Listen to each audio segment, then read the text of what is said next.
Good Tuesday, everyone. Welcome to the Volquest.com Blue Water Climate Control Podcast. Glad to have you along on this Tuesday with Rob Lewis and Ben McKee. I'm Brent Hubbs. Austin Price is on a little family time vacation, so Ben's stepping in for him on this Tuesday edition. Plenty to get to. Again, I want to thank our good friends at Blue Water Climate Control for all of your air conditioning needs. Well, you need to call Blue Water Climate Control. They're going to take care of you, whether you need a clean out, whether you need a repair of your system, whether you just need a tune-up of your system, whatever they need, whatever you need, they can take care of it for you at Blue Water Climate Control. They're going to do the right repair the right way the first time. That's what they stand for at Blue Water Climate Control. Check them out online at bluewaterclimatecontrol.com. Give them a buzz, 865-299-2290. All right, guys, plenty to get to. It's been a busy run here for Tennessee on the recruiting trail. The Volunteers picking up 3 commitments since we last did a podcast. Let's start first, Ben, with Squirrel White, and what is Tennessee getting in that athlete from Alabama? What do you like about Squirrel? That he can run. He is a blazer. Claims to have run a 40. I think he said 4.37 is what he claims, and that was a hand time, so not a laser. But point being, he can run, and I think it was a 10.61 in the 100 meters. So Tennessee needs speed. They need more Jalen Hyatts, and that's exactly what Squirrel White is. And I thought Austin's note in the war room on Friday about Alabama's interest in Squirrel was very telling. And sure, Alabama didn't decide to take Squirrel, but I think it's very telling of what they think of Squirrel, that maybe he was number 2 in line for their slot receiver. So I know you maybe don't want to settle for Alabama's scrappy seconds, but if you're Tennessee, given the current circumstances, how could you not? So I think that was a great endorsement for the type of player that Tennessee is getting. And I know there's been a lot of 3-star jokes throughout social media and the message boards, but I think he's going to far outplay a 3-star ranking. But the guy can run, and Tennessee needs all the speed that it can get right now. Rob, as a Vol Network veteran, is he going to be known as Marcarius or Squirrel on game days, do you think? I think that'll be whatever he wants to be known as. If his mama wants him to be known as Squirrel, we'll call him Squirrel. If she doesn't want him to be called Squirrel, then we won't call him Squirrel. So but David Cutcliffe said it best years ago to me when I was first getting into the business. He said, "Speed never had a bad day, Rob Lewis." And I think when you look at Tennessee's roster, and I think you look at what Tennessee's trying to target, upgrading in speed across the board is something that they want to be about, not only just on offense, but I think on the defensive side of the ball as well. I do think it's going to be fascinating to see how many receivers they end up taking in this class. Obviously, they picked up Cameron Miller. Isaiah Horton's going to do something, I think, at the end of the month, and Tennessee seems to be in a good shape there. That's 3 receivers. Then do they go Caden Pope as a 4th receiver and get another in-state kid, or what do they do at the receiver spot? I originally thought they were going to take 3, but Rob, I wouldn't be surprised if it were 4. And it's interesting because Squirrel White's a guy that a month ago did not seem to be much on Tennessee's radar at all, and things just kind of fell into place for Tennessee there. So we'll see whether or not Tennessee goes with 4 receivers in this class or not. I mean, I think you're going to have a quarterback to draw them in, which Tennessee does with Jackson. But I think looking at the numbers from UCF, recruiting receivers is going to be the easiest job on this staff, I think. I mean, they had, even playing an abbreviated season last year, they had 3 guys that averaged, right at over 55 yards per game receiving, and one guy that cracked 1,000 in just 8 games. And a lot of guys catch balls. I mean, they had two dudes that caught 50 plus. I mean, how long has it been since tennis that's happened here? I mean, ages. And so I think recruit receiver is going to be a pretty easy sell once Heupel gets some of this offense on tape. Yep, if you get a quarterback who can deliver the ball, there's no question what they want to do, and they want to push it down the field. And to do that, you've got to have some speed, and that's something that White brings to the table. And then You've got Cameron Miller who commits on Monday, and that's not a surprise that he committed to Tennessee. I don't think Tennessee had been trending there for a while, but a different type player when you talk about the size that he brings to the table.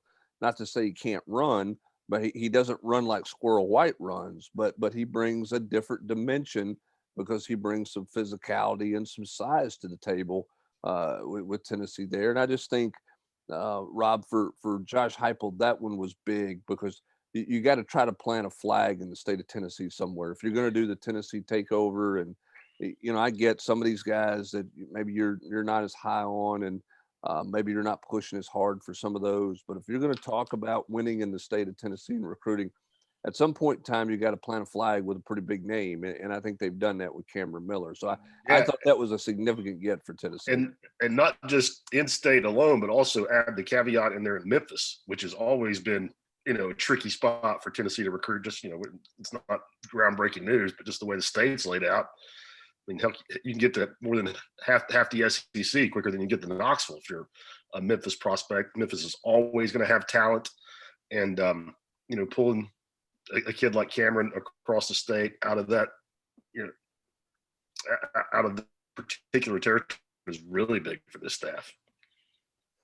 And it's a guy with a ton of SEC opportunities too. It wasn't like Tennessee plucked some kid that they were recruiting against Vanderbilt, Alabama, Birmingham.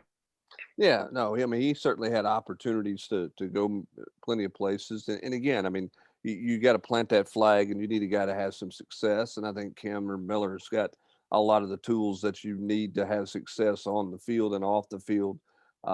If you spend any time with Cameron Miller, really, really solid guy, a really smart guy who I think is going to represent Memphis for Tennessee well, and give a bit of a branding, if you will, for Tennessee in the city of Memphis, which, as you mentioned, Rob, is important. Yeah, and another thing is a guy that plays for his father in high school. I mean, and the reason I bring that up is, that was an informed decision that was being made there. I mean, that this wasn't some 17-year-old kid that's on his own, or maybe leaning on his high school coach or 7-on-7 coach. This is a high school. The father's a high school coach that looked at things very closely and was real comfortable with this coaching staff and with his son being in this program. Yep, that's a good point. Not just does Tennessee know a lot about Cameron Miller, but Cameron Miller, Ben, should have a great understanding and feel for what this Tennessee staff is about, because his dad is a veteran high school coach who sent many players to college football, so he knows what he's looking for in recruiting. And as Rob mentioned, he invested heavily in this because it's his kid. Absolutely. And you mentioned, Brent, if you talk to Cameron or just spend a couple of minutes with him, you can kind of see that he's a great kid and was brought up well. And you spend that same amount of time speaking to his dad, and you see where he gets it from. Those two are very similar. And I think that's going to, quite frankly, lead to Tennessee having somebody that they can rely on in the receiver room, a Swiss Army knife. He's bigger than Squirrel. Squirrel's, I think, listed at 5'9", 5'10". So he may be more of the traditional slot guy, but Cam's 6'1", 6'2"-ish. So he's a bigger guy, and again, more that Swiss Army knife that he can line up outside, and he probably will most of the time, but he can line up inside as well. He can take jet sweeps, he can return kicks, he can kind of do it all. And I think he's going to be a really reliable receiver for Tennessee. And just to kind of hit again on what you and Rob were talking about, I just think it's significant because he's an in-state kid. You've lost, it looks like you've lost Barryon Brown, a big-time in-state receiver that's similar. You had Jordan James go elsewhere. The Tennessee takeover hasn't really gone according to plan, and I don't think that's really all Josh Heupel's fault. Just kind of a product of the circumstances. But to be able to lock somebody down who is in the state of, or the city of Memphis, like Rob mentioned, I think it's big. And I also think it's big to really show that the month of June is paying off. And great point. Ricky Foley made this comment. It's kind of the comment that circled social media and the message boards, that he thought that July was really going to show that Tennessee had been recruiting well. And Now you look up and Tennessee has 5 commitments from high schoolers in 12 days, and 6 if you add Brandon Turnage, the Alabama defensive back that transferred to Tennessee. So Cam Miller's the first 4-star if you look at the recruiting rankings, but I think you can really see that the month of June, and with Cam Miller in particular, I mean, that was a guy that Josh Heupel kind of took over his recruitment personally, and that relationship was big for Cam Miller and why he picked Tennessee. So you're starting to see June really pay off for Tennessee, and there were some question marks about that at the end of June. It's a great point. And one final thought from me on Cam Miller as we head on elsewhere in recruiting is I'm going to be really interested to see what his body does when he gets to Tennessee. And that's no offense to Memphis, and that's no offense to the arts and sciences high school that he goes to. But Austin and I stopped at that school. That is not a school that's got great facilities. It's not a school that's got an indoor complex, and it's not, a big weight room and all those things that you see in some other states and some other places, even in the state of Tennessee. So what does his body do when he gets into a legitimate workout routine at a place that's got state-of-the-art facilities and nutrition and all those things? I think it's going to be really kind of fun to watch his physical development, because he's got size, but how he tones some of that and changes some of that. I think he's going to be a guy who gets faster. I mean, he's not going to get blazing fast, but I think he's a guy who will get quicker and get faster with some training and having some of the resources that, quite frankly, he's just not had during his time out in high school in Memphis, where he's at and where he's a part of. So that'll be another side of that to watch as well. The other commitment that Tennessee has gotten since we last did a podcast was big body, Rob. And when you talk about, needs, that this team needs speed, this team needs big bodies, this team has needs all over the place. And you look at Mo Clipper from down in Georgia. I think going and getting a big body in Georgia that other SEC schools were heavily involved in and were a part of. I think that's another June dividend for Tennessee. And obviously they put their best foot forward with Mo. He was up here for the spring game, liked it, wanted to bring his parents back. And Tennessee had a great official visit with the parents, and he was ready to be done quickly. I think this is a big interior body that you can build some things around when you talk about what he looks like on the offensive line. Yeah, and I don't think he's as much of a developmental guy as the other two, as Reddick or Grant is. I mean, both those guys I think are 275, 280 range, definitely, certainly in Grant's case at 6'7" or 8. I mean, two guys are going to have to add some weight, whereas Clipper may need to reshape his body some, but you're not worried about mass with him. I mean, like if you see him, you met him, he looks like what you expect an SEC offensive lineman to look like going into his senior year of high school. Yeah, big body who had a Bama offer. Now, could he commit to Bama right out of the gate right now? I don't know about that, but certainly a guy who, much like Squirrel White, was well up on Alabama's board. Was he a takeover some of the 5 stars around the country that they might be involved in? I don't know about that, Ben, but he's a guy that SEC schools clearly liked and clearly had on their radar. And Tennessee, in a year where they're taking a good number of offensive linemen, getting a guy that the SEC had interest in, I think is obviously a good get. Now you want to pair that with a guy like Addison Nichols. You want to continue in recruiting, but to get a big interior body, I think was a priority for Tennessee when you're considering they're going to take as many as 4 or even 5 offensive linemen in this class. I think probably 4. Absolutely. I like Mo Clipper. He kind of reminds me of Squirrel White, not obviously in terms of how they play football, but just in terms of, I think he really has the potential to outplay his ranking. I think he's going to be a much better player for Tennessee than what his ranking indicates. And it seems like the difference in maybe where Mo Clipper's at and some of the top guys is that he doesn't have the nasty Trey Smith, Cade Mays type of finishes.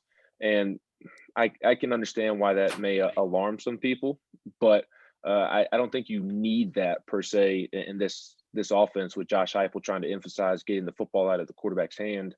as quickly as he does. You don't need those nasty finishes to be effective. And I also don't think that means that Mo Clipper struggles with his motor or anything like that. He's just an efficient tackler, and really what lights up on the recruiting trail when determining, how a player projects is those nasty finishes. You see them in camps, you see them in high school films all the time. So I think he's a really nice pickup for Tennessee. And Georgia offered, Michigan offered, Auburn. Who knows how committable those offers were? He did claim that he was picking Tennessee over, I believe it was Georgia, Virginia Tech, and Louisville. Not Georgia Tech, but Virginia Tech. Virginia Tech and Louisville much different than Georgia. So you do wonder how committable that offer was. But he's a guy that Tennessee is really high on, and a player that they think can really translate well to the different schemes that they run. So I think it's a really nice pickup. And all of a sudden, Tennessee's offensive line class is starting to shape up really well, just like Tennessee's receiver class is. If you can go out and get Isaiah Horton and Caden Polk to round out that receiver class, then I think that's a really strong receiver class. And same with the offensive line. You have Mo Clipper, you have Messiah Reddick, Brian Grant, and then you go in and you add Addison Nichols. I think that's a really strong opening offensive line recruiting class for Glenn Ellerby. Yeah, and I think you said it a couple of times. I think it's a great point. The bottom line, Rob, with Tennessee's recruiting in year one, their evaluations have to be better than the rankings in a lot of cases. That they have to have players who outplay their stars, if you will, and that's what Tennessee is banking on, and that's what Tennessee is trusting. There's no doubt that the star system is by no means perfect. That doesn't mean that there's not some legitimate evaluation with guys being done by recruiting analysts out there, but Tennessee's evaluations of players has to stick. You got to win more of those than you lose if you're Tennessee, and particularly on the offensive line through the years, that's Tennessee's made hay there.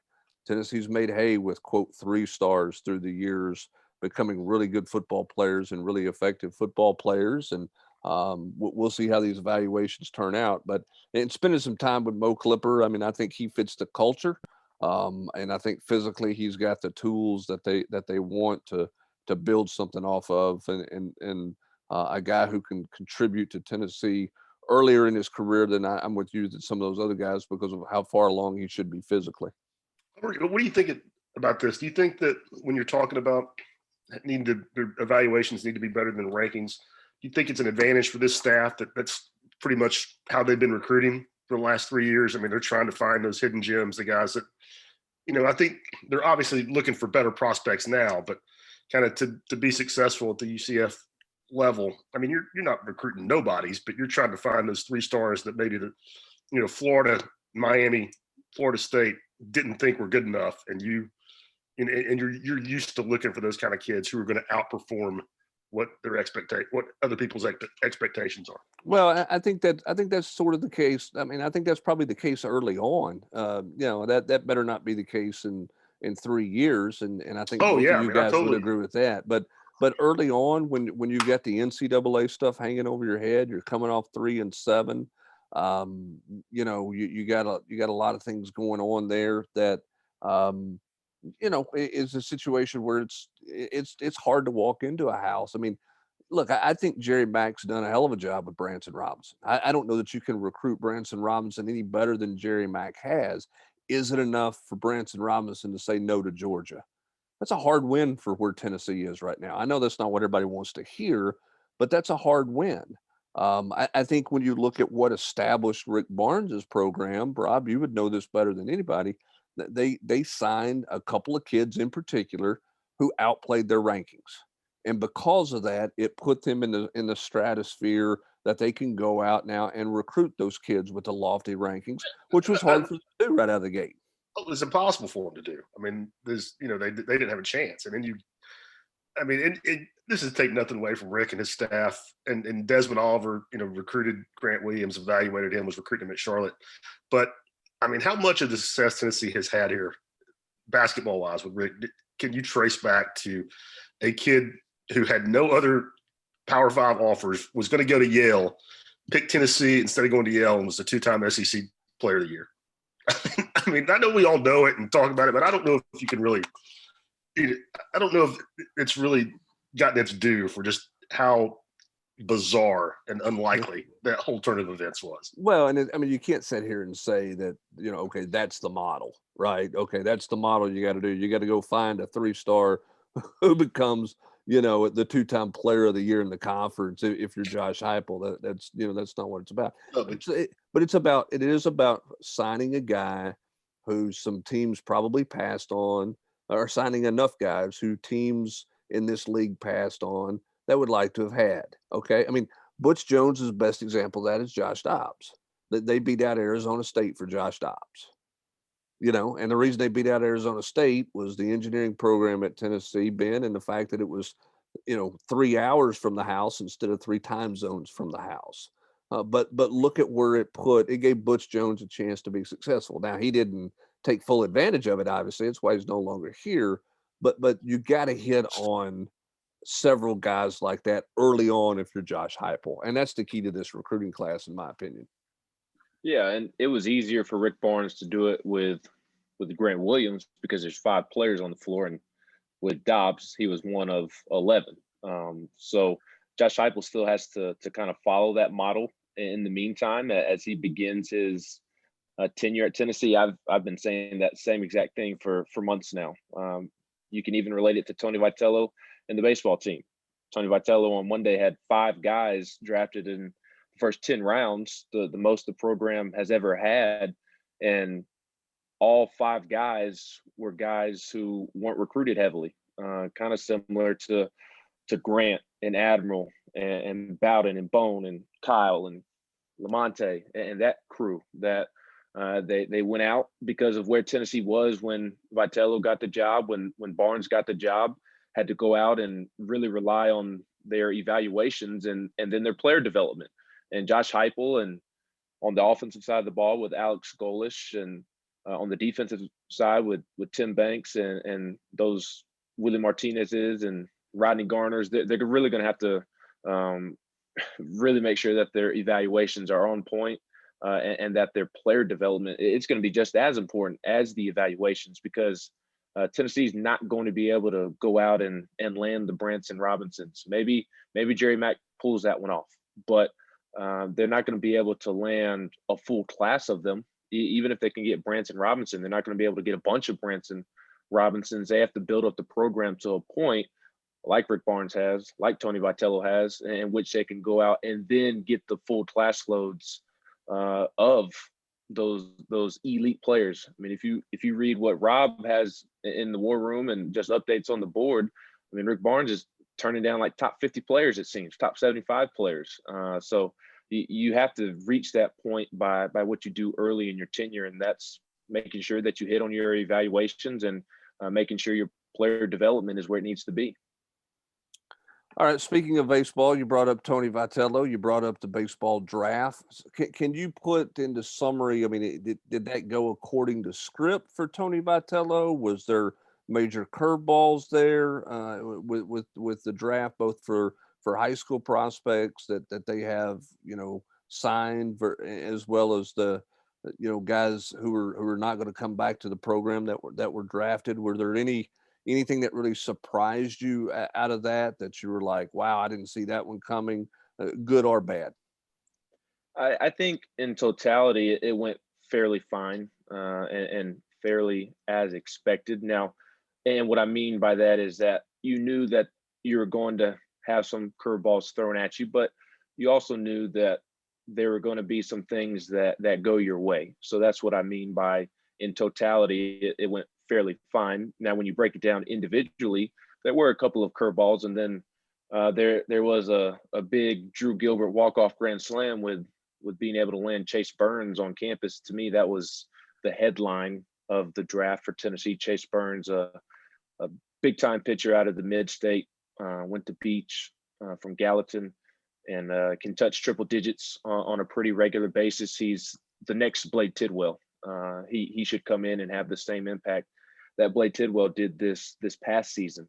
And he was going into the draft looking for first round money, and teams weren't willing to bite, and now he's coming to Tennessee because he couldn't get that first round money, and he's banking on, pun intended, Frank Anderson developing him into a top 10, top 15 pitcher, which is what it appears Blade Tidwell is going to be. Blade Tidwell was in that same boat of where if money didn't matter, he'd be a second, third round pick out of high school. But if you go to college and develop under Frank Anderson, then you're going to be a top 15 pick and sign for $6 million, just a bonus. So Chase Burns is following that path. And to me, that was the headline of the day, and getting him to campus, just because the SEC, if you're going to be successful, you have to have pitching, and Chase Burns is a big time prospect. So again, that was a headline. And then the next headline was Ryan Spikes, the shortstop from the Atlanta area. He was a guy that went into the draft looking for first round, second round type of money, and it was looking good for Tennessee. Tennessee survived the first and second round without Ryan Spikes being drafted. And then all of a sudden, towards the third round, I think he was exactly the 100th pick, the Tampa Bay Rays drafted him. And yeah, you made it through the first and second round if you're Tennessee, but I think Tennessee's concerned about the Rays overspending for that third pick and essentially buying Ryan Spikes out of his commitment from Tennessee. So that would be a big loss for Tennessee. Liam Spence gets drafted in the 5th round by the Cubs. And so you're not returning a shortstop. You return Logan Steenstra, but you don't even know if he's a traditional shortstop. He may play first base. You don't have a definitive shortstop in waiting. So he was thought to be a guy that could start as a freshman, and the coaching staff is really high on him to the point to where they think he has National Player of the Year type potential, not just SEC Player of the Year. So that's a big question mark moving forward. It doesn't look like they'll be able to get him on campus. I just have a hard time believing that the Tampa Bay Rays, a team that drafts really well, because they don't have a big payroll. They make their living on their minor league organizations, and I have a hard time believing that a team like the Rays would take a kid in the 3rd round that's not actually going to make it to the professional ranks, and a kid that wouldn't sign. So that was the other big question mark. And then another one was Dayton Dooney, a JUCO guy who Tennessee was feeling good about going into the draft, but he gets picked up in the 6th round by the Royals. That could signal bad news for Tennessee. And then in terms of good news up the middle, they had Seth Stevenson, a JUCO guy. The thought was that he would be a top 5 round guy, and he didn't get drafted at all. So it looks like he is trending towards making it to campus, and he could be the starting shortstop if Ryan Spikes doesn't make it. They would have competed for the job anyways. And then Christian Moore is a shortstop out of Brooklyn who was thought to be drafted and seemed content on just turning pro, and he was not drafted. So a mixed bag of results for Tennessee in terms of signees. Those are the only signees that were drafted. Brady House goes 11 overall to the Nationals, but there was zero chance of him making it to campus. And then you had the 5 current guys drafted. Pavloni went to the Orioles in the 7th round. You had Chad Dallas go to the Blue Jays in the 4th. Max Ferguson to the Padres in the 5th, and Jake Rucker to the Twins in the 7th. So overall, a good day for Tennessee. All right. Much better than Florida. Yeah. Yes, Florida had a rough day. Hey, were any of those surprises that those guys went that high? No, not where they were drafted. The Spike situation was surprising just because you thought Tennessee was in the clear with him not going in the 1st or 2nd round. But he's a guy who went to the combine a couple of weeks ago and performed really well, and his stock has been skyrocketing. So not surprised that he got drafted that high, but Tennessee felt like he was kind of in the clear there. No, I was saying, were any of those Florida guys surprises? Oh, Florida guys? Florida got a lot closer to that. I didn't know if that was a gut punch for them or if it was kind of expected. The one that was surprising was Judd Fabian, their starting center fielder, a guy who hit over 20 home runs this past season. They thought he was going to be a 1st-round pick. He doesn't go in the 1st round on Sunday night, and the thought is that, okay, maybe he comes back to school, which would be big for Florida. But then he went to the Red Sox within the first couple of picks, and looks like he's going to sign. So they had 3 signees drafted in the 1st round as expected. So kind of a gut punch, but they knew it was coming. But the big one was Judd Fabian. They thought they were going to lose him, then they thought they were going to get him back, and now it looks like they're actually going to lose him. Back to Tennessee as we wrap up baseball here before we hit a couple of quick hoop things before we get out the door. Any chance anybody returns to this roster that you did not see returning? I'm sure everybody drafted is going to go. Anybody left to get drafted? Anybody you're keeping an eye on that says, hey, maybe he's not going high enough? Maybe there's a chance he comes back because they got the COVID year, or there's another year availability for them. Is there anybody out there that would be key for Tennessee? Yeah, there's a couple of names to watch. The 5 guys that got drafted on Monday, they'll all sign, and they won't be returning to school. But the names to watch this afternoon, rounds 10 through 20, which will finish up the draft. You're looking for Sean Hunley, Tennessee's top bullpen arm. He's a guy that you don't know how his stuff will translate to the professional ranks. He'll definitely get an opportunity, but is he drafted high enough to where it makes sense to turn professional? So that's obviously a big one to watch. Luke Lipsius, the first baseman, the only infielder who hasn't been drafted yet. I don't know that he will get drafted, but he's somebody who hit 15 home runs, which tied for the team lead. He only had a 240 batting average, but he led the team in hard contact rating. And in today's day and age of analytics, teams are going to drool over that. So I could see Luke Lipsius signing an undrafted free agent deal, and that would make sense for him. He came in several years ago, and injuries, the COVID season, hasn't really been able to play a full season until this year. So Luke Lipsius, Sean Hunley, and then Jackson Leith is the big one. He's a guy that last draft could have been a second, third round pick, a hard throwing guy that Tennessee signed out of JUCO, and obviously did not have the 2020 season because of COVID canceling it, and came back in hopes of being a first round pick, and tore his hamstring off the bone an inning into the season. So didn't play this past season due to injury, and he would have been Tennessee's best pitcher this season. And Lord knows what Tennessee would have done with his arm if he were healthy. But he's a guy to keep an eye on. I think he's gone just because he's older guy and just kind of time to move on and get his money. But he's another name to keep an eye on. All right, we'll keep an eye on those 3 names in particular coming up later this afternoon in the final rounds of the Major League Baseball draft. All right, quickly, Rob, on the hoops front, July is an interesting month because you can get out now, right? You can see some guys in some camps, but you don't bring anybody in for visits. Tennessee kind of resetting the clock for some official visits in the fall. What's the very latest in hoops recruiting?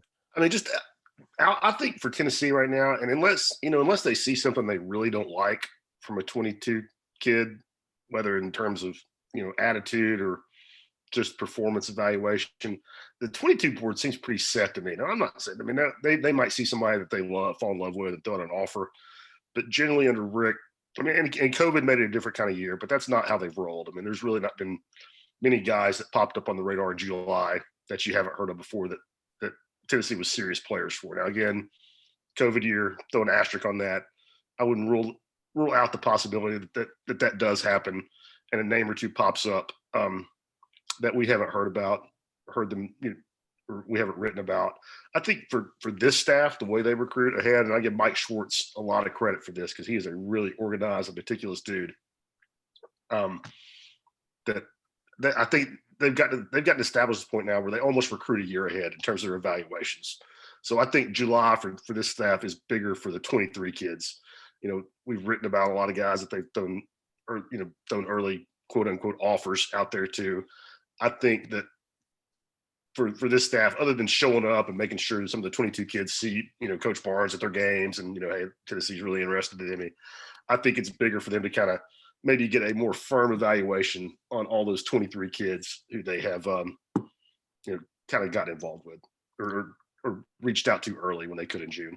And ready to get Kennedy Chandler back on campus and double check everything there, because that was obviously a scary moment and a scary thought, because that would change Tennessee's fortunes a lot if he were not able to go. Thankfully, he seems to be fine, but You Yeah, know, I that's played the one of next those. day. Yeah, that's one of those catch-22s, right? When it's great to go play in those things, and then you fear something like that happening, and you have a you have a scare like that. So thankfully he's going to be all right, but he certainly can play with anybody. It was if you watched any of that, he can play with anybody, right, Rob? Yeah, I mean, and you knew that before. I think the bigger benefit for Kennedy, I mean, frankly, I mean, Kennedy probably plays in pickup games in Memphis with Grizzlies guys in the summertime where there's more talent. I think the bigger thing for Kennedy was to play on that kind of stage with those kind of stakes. You're representing your country. Um, it's a big deal. There's a lot of pressure. I mean, I think that's where the benefit is. It's not the same environment. It's not the same atmosphere as 24,000 hostile fans in Rupp Arena, but I think it's the same kind of pressure. I mean, you feel that when you're representing your country, you're behind by 5 points to France in the fourth quarter, and you don't want to go home with a silver medal. And I think that's a lot more. Even if you're playing against John Morant and some pickup game in July in Memphis, I think what he just went through this past couple of weeks was more pressure.